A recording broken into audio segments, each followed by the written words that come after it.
Good afternoon YouTube and welcome back to the channel. I am the Celtic Cigar Enthusiast and today we've got another cigar for us. So today's cigar is going to be this little one here. It's a cheeky little number. So this is a Cuban cigar, a Cuaba Divinos cigar. So as you can see, quite a striking shape on this one. Never tried this one before, but a full Cuban cigar, so Cuban wrapper, Cuban binder, Cuban filler, and it's hand rolled as well. Cuaba as the brand itself was officially introduced in 1996 with the aim of reviving the figurado shape. So this style of cigar is called figurado. So this is a pretty classical cigar shape. Back in the early days of cigar making, the majority of cigars were actually this shape, and then over time they've sort of evolved and adapted to become a sort of standard sort of stick shape. But back in the day, the early days of cigar making, most of the cigars were of this particular shape with that little bump at the end, sealed foot, sealed cap, nice sort of teardrop, sort of skinny pear shape sort of design. So I've never had one of these shapes before, so I'm looking forward to trying this out to see how it goes as we progress down it, because you've got different sort of gauges as you go down it. So in terms of the specs of this one itself, it is a 4-inch in length cigar. They class it as a 43 ring gauge, but that's at the thickest point. So because it's sort of tapered as you go down it, it's going to change as you smoke it to give you a little bit more sort of change in texture to it, but 43 ring gauge at its highest point. The class this one is medium to full bodied, and the smoking time is around about 30 minutes. So quite unusual for a small cigar to be classed as full body, especially Cuban cigars. You tend to find that most small gauge Cuban cigars are mild to medium, but this one is medium to full. So a lot more sort of earthiness to these cigars than what you would get on most Cubans within this sort of price bracket. So it's still going to be smooth, I imagine, because it's a Cuban cigar. Cubans are always of the smoothest type of cigars that you can get. But with this one, I've heard there's a lot more cedar spice notes, which dominate very early on. So I'm hoping within that first third, we get a lot of that sort of spicy cederness to it, which I'm really looking forward to. As you get to the sort of halfway mark, people say that it settles and picks up hints of cinnamon and nutmeg. Even describing it as like bread, sort of that sort of pastriness to it, so that's quite unusual. I've never seen that description in a cigar before, so I'll see if I pick up any of that when I'm smoking it.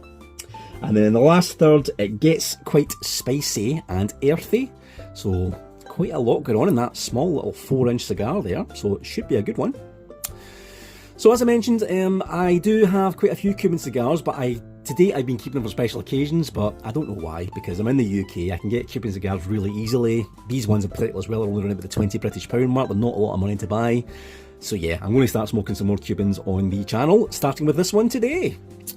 So let's get this one sparked up, guys, and we'll see how we get on.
Welcome back, guys. Well, what an interesting smoke that was.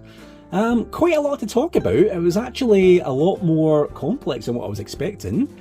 So with the initial light, I hardly get anything from it at first. There wasn't a lot of smoke, wasn't a lot of flavour. There was a little bit of cream to it, but that's all I was getting. And I thought, what's going on here?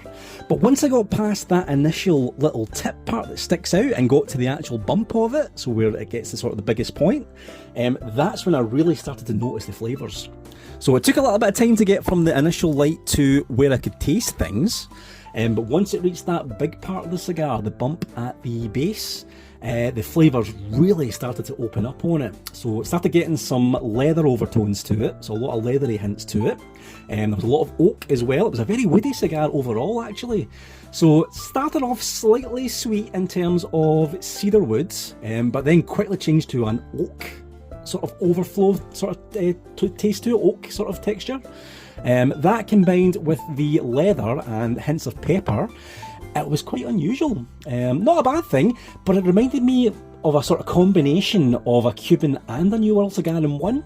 So it had the smoothness of a Cuban cigar, but it had the complex flavours of a more New World earthy type cigar. So if you like that kind of thing, I think you'd be onto a good thing here with that one. The only things I didn't like about it was the burn wasn't even at all. It took a lot of retouches actually, especially by that second half. It was racing ahead in certain places, so I had to sort of, you know, make sure I was rotating it, and then, I don't know if it was maybe the bump channels the heat upwards, but it was burning at a faster rate on the top, and then when you keep spinning it to make sure you try and get it even rates, it wasn't following it all the way around. So it did take quite a few retouches actually. It didn't go out on me, but I just thought I better, you know, sort of fix that before it races really ahead and then start splitting the actual wrapper itself. So not a major thing, I managed to cope with it, but it's a lot more retouches than I tend to do on a Cuban cigar, to be honest, which is unusual. The other thing as well, which was quite unusual, was the final third to it. I could feel it getting hot in my fingertips. I don't know if it's because it's maybe a thin gauge at the top of it, thinner than what you usually get in the rest of the cigar, but I could really feel my fingertips heating up when I was using that. So I actually had to get a cigar nubber out and just sort of stick it on the nubber and then just use that as the holder for the final part, which is quite unusual. I never had to do that before when it came to smoking a Cuban cigar in particular. So again, not a bad thing, just something unusual that I thought was worthy of commentary, but yeah, quite unusual. The flavour though in that final third was very, very intense. The smoke output ramped up quite a bit, and the leather output as well. It was very leathery flavours. That was the predominant thing I got from that final third. I was expecting things like oak and cream, but the leather just took over that cigar from the final third. So if you're into things like the sort of more darker cigars, like Maduro sort of features and things to it, where you get that ground level earthy tones to it, you're going to like this one because it's full of that. So yeah, quite a sort of hybrid cigar, a mix of New World and Cuban, that particular one. So glad I tried it. Very unusual shape. It took me a bit of getting used to in terms of the lighting of it and, you know, holding it and making sure the flame distribution's even. But glad I tried it. So yeah, it's a good one. Anyway guys, that's us for today, so thank you very much for sticking with the channel. If you haven't already done so, please make sure to like and subscribe. I've got a lot more content coming within the next few weeks. I've got a few Christmas exclusives coming as well, so I've got them in order, so hopefully they arrive in the next few days and we'll get them on December. In the meantime though guys, thank you as usual for all the support you've given me. I'm well over 2,000 subscribers now. Keep on liking, subscribing, sharing the page if you haven't already done so, and I'll catch you on the next video. Thank you, bye!